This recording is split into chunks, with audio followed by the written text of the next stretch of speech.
sejam bem-vindos de didática. A aula de hoje é motivação da aprendizagem. Vamos iniciar entendendo o conceito de motivação. Dizzy, em 1964, definiu motivação como o termo geral que descreve o comportamento regulado por necessidade e instinto com respeito a objetivos. Entendemos por motivo algo que incita o organismo à ação, ou que sustenta ou dá direção à ação quando o organismo foi ativado. A palavra motivar vem do latim, que significa mover-se, motus, para fornecer, estimular ou efetuar alguma motivação interna, impulso ou intuição, que faz com que uma pessoa haja de uma certa maneira. Assim, uma consideração primária para os professores é ajudar os alunos a se mover para o cumprimento de sua missão. À medida que os professores desenvolvem sua própria motivação, presença fundamentada em sua missão profissional, maior será a sua capacidade de estimular a formação dentro de cada aluno. Então, o que é motivação? A motivação acadêmica ou escolar tem um papel determinante nos processos de ensino e aprendizagem. Tem função ativadora e estimulante no comportamento, já que mobiliza recursos internos e permite que o aluno se envolva de forma mais profunda e empenhada na aprendizagem. E qual a importância da motivação no processo de ensino e aprendizagem? A motivação exerce um papel fundamental na aprendizagem e no desempenho em sala de aula.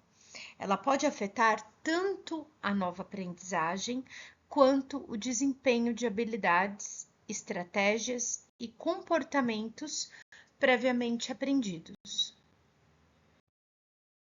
Agora vamos entender os 3 tipos de motivação. Existe a motivação de realização, a motivação de poder e a motivação de aflição. A motivação de realização, ela envolve o desejo de se aperfeiçoar e fazer da melhor maneira possível uma atividade.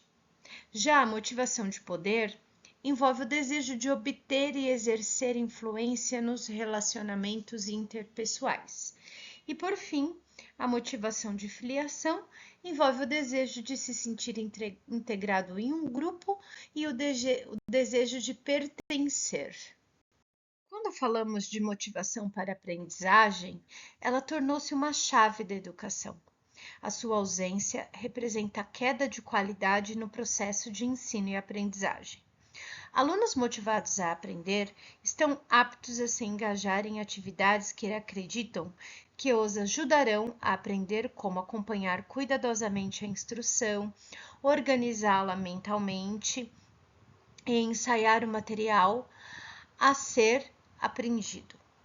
Um dos objetivos de ensino para os professores é inspirar os alunos, incentivar, estimulá-los e engajá-los no processo de aprendizagem, de tal forma que eles comecem a gerar a sua própria motivação. A teoria da motivação extrínseca. Na motivação extrínseca, o estímulo é algo externo, que também impulsiona o indivíduo em determinada direção, fazendo-o agir. Como exemplo desses estímulos, seria receber recompensas materiais ou sociais, evitar punição ou sentir-se pressionado. Este pode ser de várias naturezas, como a econômica, social, a moral, a política, e está relacionada às rotinas que vamos aprendendo ao longo da vida. Já na teoria da motivação intrínseca, ela está fundamentada por 3 características: determinação, competência e satisfação em fazer algo próprio e familiar. Assim, na escola, a própria matéria de estudo pode despertar na pessoa uma atração que o impulsiona a vencer os obstáculos e a ter sucesso na aprendizagem. Uma característica importante desta definição é a autonomia e o autocontrole. Teorias do desenvolvimento. O professor participa e interage com o processo de aprendizagem e nessa interação pode ser ou não uma fonte de motivação. Veremos um pouco do que os principais colaboradores da teoria da psicologia do desenvolvimento nos relatam sobre o desenvolvimento e as interações sociais. Nós podemos citar as teorias de Piaget, Vygotsky e Whelan. Então, vamos falar da teoria de Vygotsky. O sujeito se constitui nas relações com os outros, dando fundamental importância às interações sociais que funcionam na construção do conhecimento. Ou seja, o conceito de aprendizagem envolve a interação social.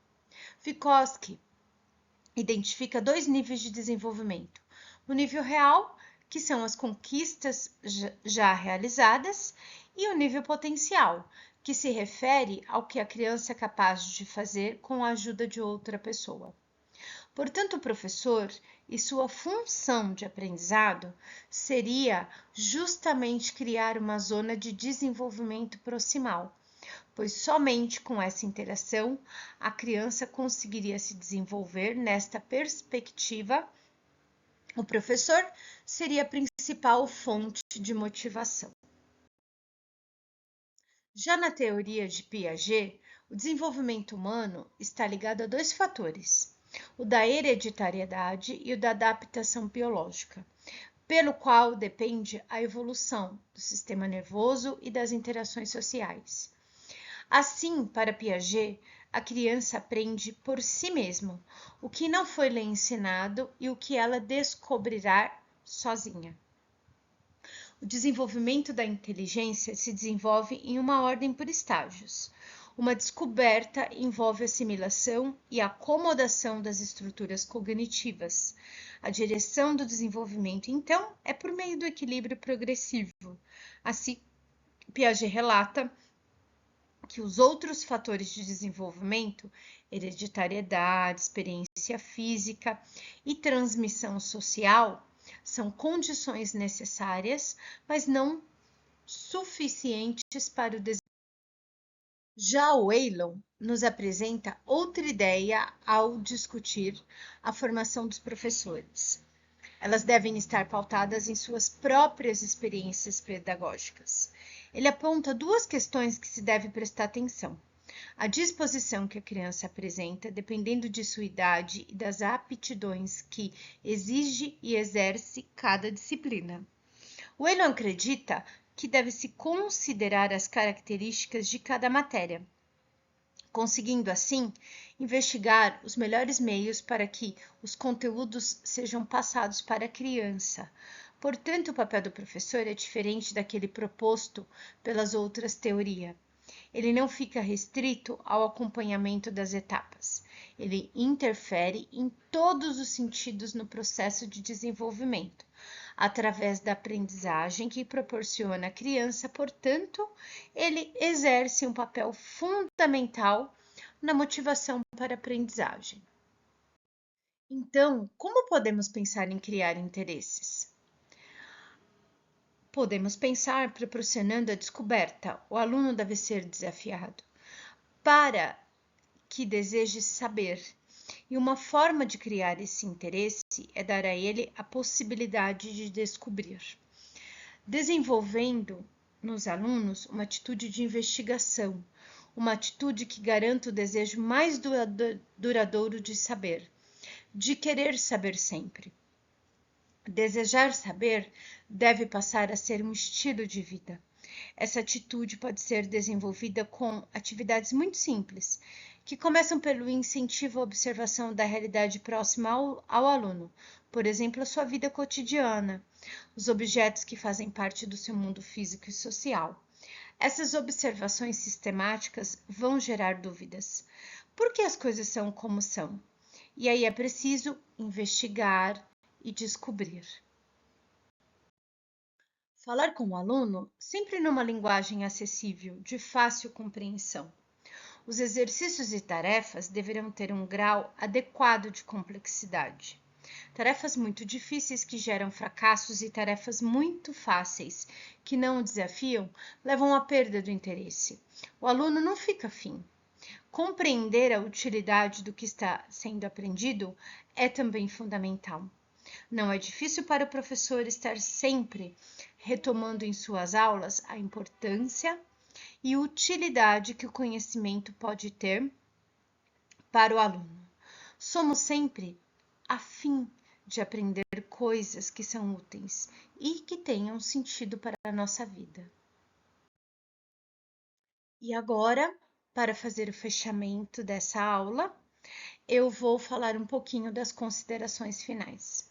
O professor é, por excelência, o principal agente motivador.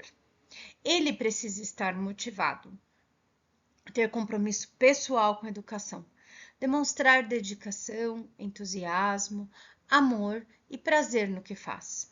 O educador deve ser aquele que estabelece uma relação de afetividade com o aluno, que busca mobilizar a energia interna do mesmo. Se o clima de calor humano desenvolvido pelo professor é percebido no processo de interação, passando a imagem de pessoa digna, de confiança, amistosa, é provável que os estudantes se esforcem para corresponder às suas expectativas. A qualidade das relações que se estabelecem no interior da sala de aula tem implicações na motivação do aluno. E aqui eu encerro a aula de hoje, deixando o referencial bibliográfico para os alunos que têm o interesse de aprofundamento nos estudos. A atividade avaliativa dessa aula já está disponível no ambiente virtual de aprendizagem da faculdade e até breve nos encontramos na próxima aula. Bons estudos!